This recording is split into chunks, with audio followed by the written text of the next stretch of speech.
Absolutely. Okay, so we're gonna do some rapid fire questions for you, just to keep it fun. So, ooh, do you fold your pizza? You're from Texas. Do they do that? I do sometimes, but it's like if it's New York pizza. If it's just like Domino's, then no. Who But if folds it's their like that pizza around thin, here? Yeah? Are you thin New like Yorkers? We have this conversation at Better because we have a New York office in Charlotte and it's always pizza and bagels. It's something about the water. Like you have like Pittsburgh water or something versus Charlotte water. Yeah. Oh, but that's the thing. Like fail. bagel though, bagel. No, Bagel? People fight about bagels in our office. It's the no. silliest thing. Okay. What fictional family would you most like to join? Oh, The Simpsons. Come on. Yeah. Seriously, Yeah. right? I mean, don't get me wrong. Everybody is like misunderstood, and it's a tough life. But I've been watching it since I was a kid, and I couldn't not like go and have a flaming mo. Right? Yeah. Nice. Yeah. Maggie. I will always remember Maggie. Hey. Okay. So, what is your most used emoji on Slack or on your phone? Oh, the little half laugh, which I think I'm not supposed to use anymore. I mean, I'm a millennial, by the way, but I think we're supposed to use that like skull thing now because like the laughing is out. No laughing? Really? Side parts are out, the laughing emoji is out, and skinny jeans are out. So, it's all bad, guys. I just learned 3 things today. Are you kidding? Yeah, your teenagers will be proud. I was gonna say I'm an abuser of all 3 of those things as well. So I'm painfully far behind. Anybody else? What's your favorite emoji out there? Anybody? Anybody else like the little laughing? I like with the tears? exploding head one. I use the exploding head one a Ooh, lot. yeah. Like mind blown. That's overused too. What's your favorite?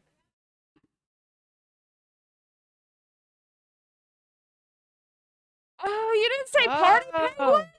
You have Slack and you didn't say party penguin? Yeah, I was gonna say party penguin and the other one. Okay, we could have a whole session on But that Slack. ball We're is a not good gonna one. do That's a that good today. one. We promise. We do have very pithy stuff to talk about.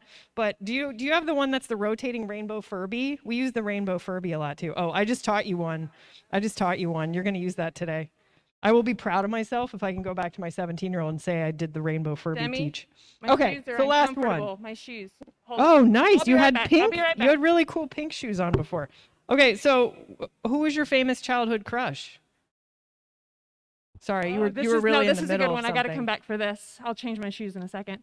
Did anybody watch Casper growing up? And it was like what Devon Sawa or whatever, and he was only like a real person for like 2 seconds in that movie, but it was Casper.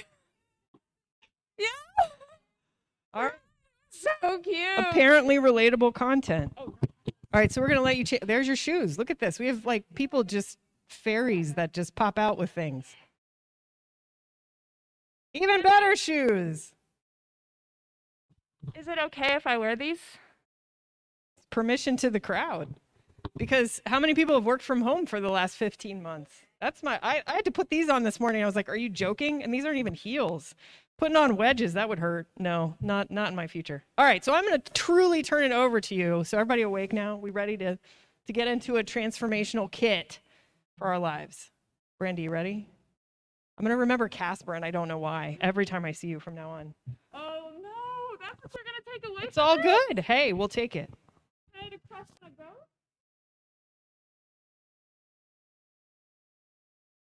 All right. Now we're ready. All right. Thank you for that warm introduction, Demi. And yes, I am Brandy Paul. And we're going to go on a journey together. And at the end of this journey, I want you to feel as excited and energized as I do. Can you feel the excitement radiating from me? You're going to feel it too. Our journey starts my freshman year in college. I was going to be an electrical engineer. I was an electrical engineering major because I was good at math. And that was kind of the only thing I thought I was good at. But I took an intro to programming class. It was C++. Has anybody written any C++? Oh, okay. So you know what I'm talking about. And I had no idea what I was doing. This was me. And for those of you that are visually impaired, this is a hedge maze. And I was in the middle of it. I had no idea what I was doing. My electrical engineering degree required the C++ class, and I loved it. I was so lost. I was so confused, and I loved every minute of it. And I knew right then and there, if I could do this every day of my life, if I could lose track of time writing code every day, then I would have a good life. I would have a great career. I finally got what it meant when people said, do a job that you love and you'll never work a day in your life. I got it. It made sense to me. And I was like, this is it. But I had to get out of the maze. 2 years later, my junior year, I finally got over that learning curve. So for anyone in the audience today that is new in career, that is still in the middle of this maze, you're not alone. I promise it gets better. Fast forward, graduate from college, and this is me. My friend Marissa took this picture. She called it programming and debugging at midnight. 5:45. And this was my life. I graduated and I loved writing code. I still do. I love coding. I lose track of time writing code. This was where my happiness came from, and this was where my success came from. Stories. Do you guys know this? Do you guys use these? When I first started, we had mingle cards. They were called mingle cards. And the more I saw my name on here, that's how I knew I was doing well. I would move my cards across the board and it would be a good day. I was like, yes, I'm doing so well. This is great. And for about a decade, that is how I measured my success. And it worked well for me. It was great. And then, fast forward, 2020, I'm on a new project at Microsoft. It's called MS Sales, and we do big data stuff, and I don't really have my cards anymore. I'm a manager at Microsoft, and I don't have my script, and I'm not really sure what to do to be successful. How do I measure that success? I don't have my cards. The way that I lived my life, it was different, and I was floundering, and I just didn't know what to do. In walks this superstar engineering manager named Richard Taylor. I've got a Richard too, Ash. I've got pockets and a Richard. I see you. Richard Taylor, superstar engineering manager, wearing this shirt. You don't need permission to be awesome. And wow, that landed. I had been living my life asking for permission. Everything I did was based on a script, was based on a story. I wasn't telling my own story. Around the same time, I went to a Women at Microsoft event with Jenna Lang, and she said 3 things that resonated, and I wrote them down so I could remember. Thing number 1, she said, know how to create your own opportunities. 2, be an unexpected benefit. And 3, deliver unsolicited value. And I'm going to say that one more time for those in the back. Know how to create your own opportunities. Be an unexpected benefit. Deliver unsolicited value. And it really resonated. It landed. Richard shirt, her words. I needed to start solving the problems that people didn't even know they had. Okay, my mindset was changing. I was starting to see engineering and see my management job in a different way than I ever had before. And I was energized and I was excited. But what problems? Where am I going to start? A gift. Around July of this year, this is a very recent journey we're going on together, friends. July of this year, my manager, James Bowling, and if you don't know who he is, you should. He's an awesome guy. He is helping to change the way that we communicate here at Microsoft Charlotte Engineering. James Bowling, remember that name? Find out who he is. Back to the story. Don't tell him I said that, by the way. This is going to be edited before it's streaming, right? This isn't live? Okay, good. Edit that part out. So he says, You're going to be the release quarterback, the release manager. You know, everybody has release processes.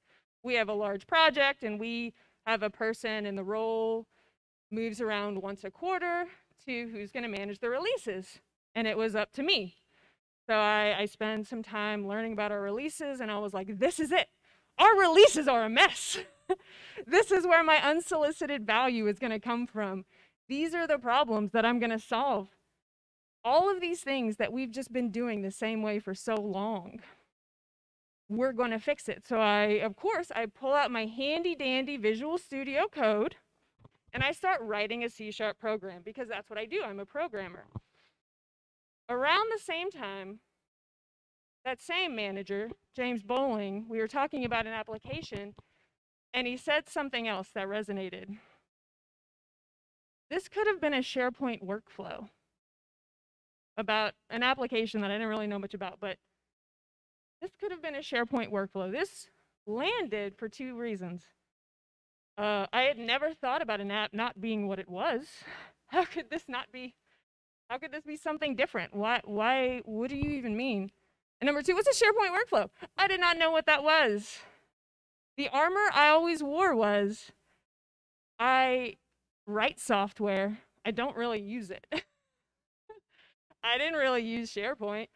So I go and I look it up like any good engineer would after he's done. And I find out, number 1, it's deprecated. But number 2, it has grown into this monumental no-code, low-code feature called the Microsoft Power Platform. Our journey today is not about no-code, low-code. It does include that. But we had a great discussion yesterday with Sam, about no-code, low-code. And Sam, I don't know if you're here, or Sam, I don't know if you're here. Big fan. We should be friends. Find me. So I discovered this, and I was like, this is kind of cool. I had never really looked up from my IDE to see a world that existed without me needing to write code. And so I've got my mindset shift. I'm thinking about delivering unexpected value and solving problems that no one knows they had. I've got my gift, I've got my problem, and now I've got my tools. Then we start my favorite part of the journey, the wheel of trial and error.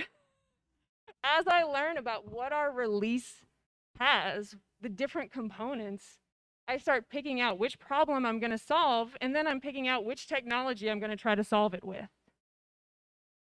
Then I learn that technology, because this is all still new to me. And then I learn the system more, and then I review it, and I say, hey, I didn't pick the right problem. This really isn't the best approach. This is going to make things harder. This is going to make things worse. I am back in the hedge maze once again, you know, later on in my career, I'm back. But I'm excited, I'm learning. I am once again losing track of time in my day because I'm so energized by these new tools at my fingertips. And I'm finding ways to use this automation to give back time to my team, to myself, to focus on the big problems, the actual Microsoft problems. I'm posting my journey on LinkedIn, so anyone that follows me, these are familiar. This right here, all the way here, is my very first actual flow that I wrote, that I used while I was on vacation to pull the latest Excel sheet and email it. A very simple flow. But I was excited and I shared it on LinkedIn, and I'm talking about using Power Query in Excel to pull data from a database and then send it to our PMs so they have it and they can execute the Power Query and they don't need to build anything. And then lo and behold, this is why they tell you not to read the comments. For anyone that can't see that, it says #LearnR. I know R. I know this. I know Java. I know Python. I know C#. I know R. This guy didn't get it. Did that matter to me? Should I care? In a world where we as engineers are ranked and the one with all the knowledge is the best and gets to hold the keys to the castle, and there is room for one woman at the table, did it matter to me that someone didn't get it? Wasn't I doing enough by sharing my journey on LinkedIn? Well, I'm here, so clearly it did. If we want to be part of a digital transformation, if we want to be part of a revolution, then we have to change the way that we work. We have to change the way that we collaborate, and we have to change how we bring people together. As Abby Wambach says, we're no longer in the world where there's only one seat at the table. We're building a bigger table. So I was like, all right, Brandy, get your hammer out. Let's build a bigger table. Bring your friends. Together, we can go far. There's the other part where if you want to go fast, go alone. Together, we can go far. But the part that's important is together, we can go far. So we've got our mindset shift. We've got our new tools. I'm learning to think outside the box, learn outside the box. I've got all of these no-code things available to me. And now I'm sharing it with the people that I care about, with my friends, with my coworkers. So the last step, and this is a bonus for all of my fellow backend developers out there, when you share your journey and you present it to your manager, to your product, and you say, hey, I have a way to solve the problems that we didn't know that we had. I can automate this. I can use analytics for that. I can write a quick app that will allow our customers to respond to us faster than checking email. I've got this, I've got that. I read the code of conduct last night. I don't know if I'm allowed to say, make your slides sexy. I couldn't quite tell, so I'm not gonna say that. I'm not gonna say that. I'm gonna say, make your slides look like a pitch deck. Make it look, just Google pitch deck. Make it look like Dan Draper from whatever that show was that he was on that I didn't watch because I didn't like it. Make it look clean. And start with the why. Why do people care about what you're telling them? Why? I'm giving you time back. Why? We're using analytics about how our process works to make things better. Why? Start with the why and then the what, and then say this is what it is. But start with the problems that you're solving for someone.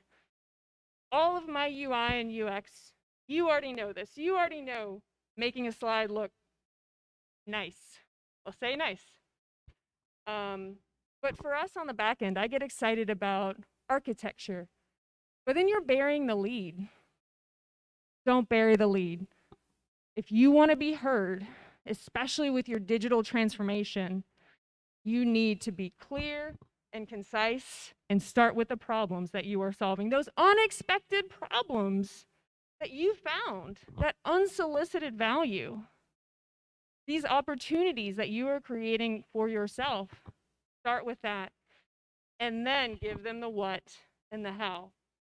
I would recommend having a how though, because people definitely will buy in if you've got a, this is how we'll get there. So I want to close with this, and this is the other thing that I wrote down today. Successful businesses all over use digital and cultural transformations to stay nimble, to stay competitive. They use automation. They use apps instead of loyalty cards. They're using analytics to do everything from making products better to customer satisfaction. You can use these tools too. A woman with a hammer sees everything as a nail. Go and build that toolkit. Find more than just a hammer. Thank you.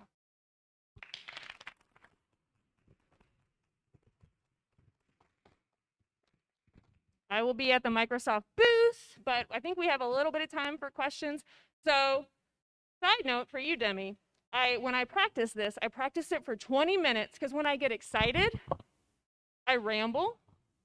And I was like, I want to like be good to the Fleurix organizers that asked me here. So I was like, I don't want to take 35 minutes.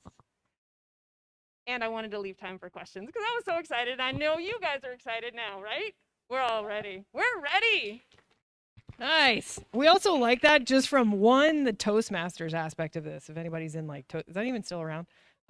It's like Slack channels and groups where we learn how to public speak, but and then also for MCs that just talk about Furby rotating rainbow people. So, all right, questions. Come on, you gotta have questions. All right, right here. I actually have a comment, not a question. I think this is the power of the network. My boss hired your boss at Microsoft 20 plus years ago. Yes. Good hire. There you go. Tell your boss. Well done. I think, yeah, they keep in touch. He's good. James Bowling, seriously. James Bowling, Richard Taylor, get to know them. Change your life. And they accept referral fees at any moment or dinner, right? I always say that. I'm like, you hired, and in Charlotte, is that not, like, seriously, y'all, I hate saying don't burn bridges. We're in the like our hate statements after Ash, where it's like, I just don't say this word anymore. But I mean, it is so true in Charlotte. Like, that person will be your boss, or that person will be like in your church or in your kid's soccer team, and you're like, oh, hey, how you doing? I couldn't stand you in that meeting. So yeah, see him at just Harris stay Teeter, neutral, see him y'all. outside Although Harris those two people Teeter. seem to like each other, so we'll stick with that. All right, other questions. Other questions. Ash, did you have your hand up? You kind of like did the thing, no? Yeah, and if you have more I put you on the spot enough detailed today, I think. questions about no code, low code, I will be at the Microsoft booth. We can talk Power Platform all day. Or Sam, again, hit me up. One thing I'm curious about as we're returning to the office, because this is something we talk about it better. I don't know if this is anybody else, you know, be with me if you are, or just say like, stop talking about it, is we're so used to decks right now. We literally communicate in decks thanks to work from home, right? And so it's this constant conversation of like, now we're getting farther away from in-person communication by saying, well, if you can get it in a deck, do we need a Zoom meeting about it? Good point. Good point, theoretically, but I'm a human connection person. So I'm like, but I need your deck to come to life. If I needed the deck, I'm just going to get somebody to make decks, right? Like, so I'm curious because you have that of like, okay, get to the point, do the how, do the why is everything, and do it in 2 slides right now. But what do you see? And again, I keep dropping these like big loaded questions on y'all, is like going back to work. How is this going to transform us when we have this kind of hybrid workspace and deck making, Zooms, but also in person? Like, how do you put the human connection back to this? I think it means even more in a hybrid workspace because, you know, these long wordy decks where we spend a lot of time talking to get to the point, and a lot of those are side conversations and you're not paying attention, where half of you aren't even in the room. To really pull people in and together, it's got to be a shorter conversation, and it's got to be this is why you need to listen to me right now. Stop looking at Slack, stop looking at Teams, stop looking at email. You know, your cat's on your lap, that's fine. She can stay. But this is why you need to listen, and I won't take up all of your time because we're not in a meeting room together. We're not spending an hour together going through a lot of decks. You might be in your living room, or you might be waiting to pick up your kid. So I'm going to respect your time and make sure that you get the value in what I need to tell you quickly. And then we can spend the rest of the time having that connection and talking about other things. But we're not going to have the connection of being in a room looking at slides together. So I'm not going to make it feel like that. I'm going to make it feel like you get what's important right now. This is why you should care. This is why you should stop looking at your email. Okay, we're good now.